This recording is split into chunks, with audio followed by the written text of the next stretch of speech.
Look at your screen right now. If you're watching this live, you already know something is wrong. If you're watching the replay, understand this clearly. What you're about to hear was never meant to stay visible. In the early hours of the morning, the silver market did something I have never seen in 15 years of trading. It didn't roll over. It didn't hesitate.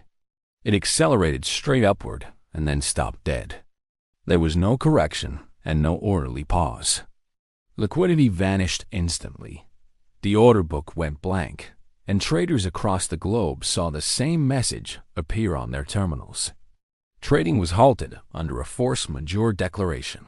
That phrase sounds procedural, but it is one of the most powerful and dangerous tools an exchange can invoke. If you think the nickel squeeze of 2022 was extreme, or that the GameStop episode was chaotic, what just happened in silver makes those events look tame. This wasn't about retail traders overpowering a fund. This was about the structural failure of the precious metals market itself. And when that failure became impossible to hide, the exchanges intervened to protect the institutions at risk. The mainstream media is already avoiding this story. Bloomberg is soft-pedaling it. CNBC hasn't touched it. So I'm going to explain exactly what happened before the narrative gets rewritten. Silver was trading calmly into the session, hovering near its previous close. But in Asia, physical markets were already flashing warning signs through elevated premiums. Those premiums were not random spikes. They had been building steadily for weeks, signaling tightening supply in real metal, not paper claims. Then a massive buy order hit the market without warning. Not incremental buying, but a surge large enough to overwhelm the existing structure in seconds. The price jumped violently. Algorithms should have absorbed it. Market makers should have provided liquidity. Instead, they stepped aside. What followed was more alarming than volatility. The sell side disappeared completely. There were buyers everywhere and no sellers at any price. Silver became a one-way market. Demand surged, offers vanished, and price discovery accelerated faster than the system could handle. Under normal rules, this is where circuit breakers activate. Trading pauses briefly, limits expand, and the market continues. That's not what happened. Instead of managing volatility, the exchange shut the market down entirely. The justification was force majeure, not a limit of pause, not a technical halt, a legal override. Force majeure is meant for wars, natural disasters, and events that make contract performance impossible. It was never designed for price discovery. Yet here it was, invoked because silver was doing exactly what markets are supposed to do when demand overwhelms supply. Buried in the exchange rulebook is a clause that almost no traders read.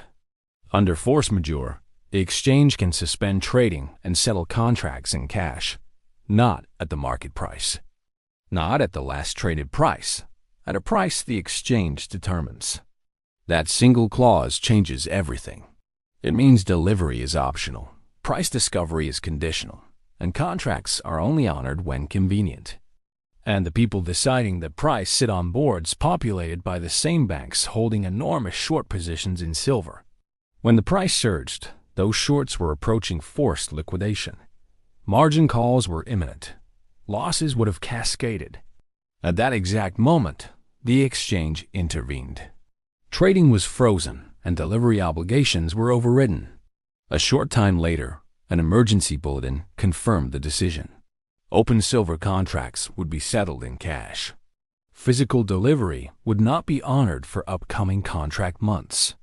The core promise of the futures market was suspended. The settlement price was announced later. It reflected where silver traded before the surge, not where the market was trying to go.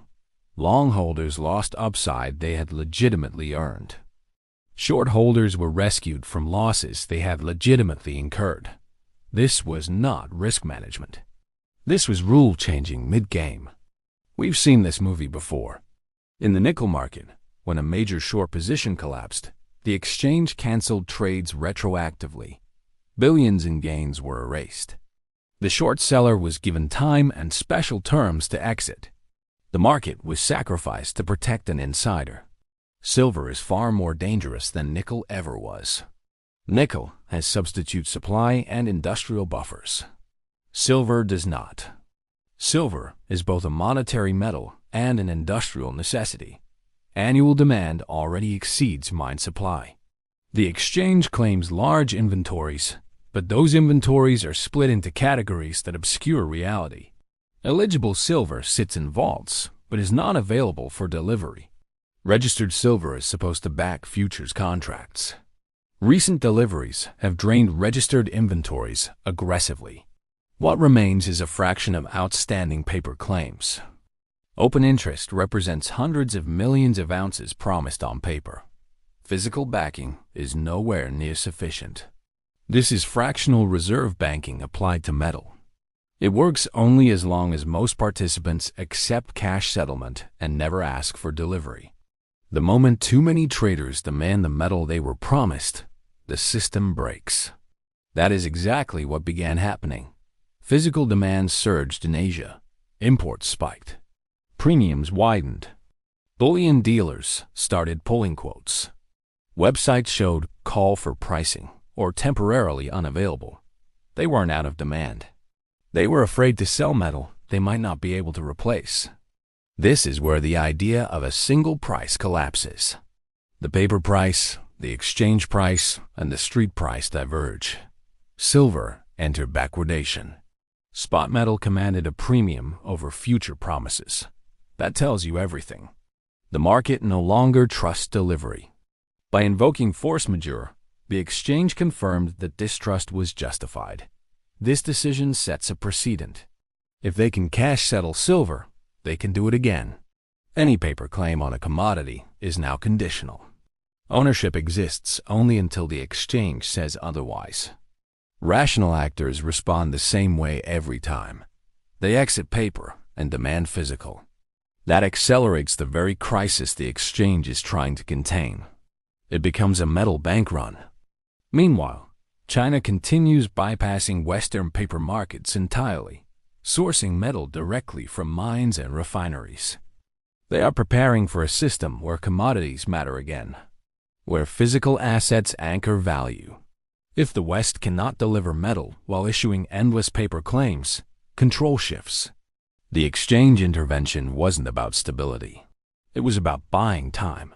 Time for shorts to escape. Time for narratives to be crafted. Time for the public to stay unaware. But time is running out. Once trust breaks, it doesn't come back. The lesson here is simple and brutal. If you don't hold it, you don't own it. Paper promises can be halted, repriced, or canceled.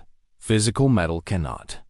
This moment will be minimized, ignored, or reframed. But it happened. The silver market revealed its weakness. The rules were exposed. The mask came off. What happens next depends on how many people understand what just occurred and act accordingly.